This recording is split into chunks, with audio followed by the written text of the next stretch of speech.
How to make your voice sound deeper. Most of us could only sound like Barry White by gargling cockleburrs, but you can pull off a throaty, soulful resonance with the right kind of practice. You will need less stress, exercise, and water. Optional, mentholated ointment. Step 1. Reduce stress in your life, which tightens muscles, including the ones that influence your voice. Deep resonance derives from loose vocal cords. Step 2. Hum in low registers with your head down and your chin just above your chest. Then, raise your head, still humming, to face the ceiling. This will stretch your vocal cords. Your voice is lower when you wake up because your larynx has been relaxed and reverberating at its proper, deeper register. Apply mentholated ointment to your chest before going to sleep to further relax your throat muscles. Step 3. Speak slowly and project from the back of your throat, allowing sound to vibrate from your chest. Keep your head up when you speak.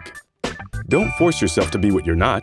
If you're a tenor, be that, instead of hurting your voice trying to change. Step 4. Exercise your neck and strengthen it, because weak neck muscles force muscles around the vocal cords to strain to help out, tightening and thinning sound. Step 5.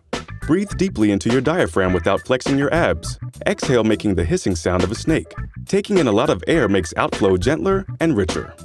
Scream singing like a rocker can condition and deepen vocal sound, but it is a dangerous way to do it. Step 6.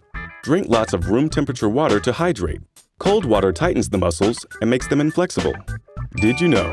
A study of 100 adults in Tanzania found a link between men with deeper voices and the number of children they had.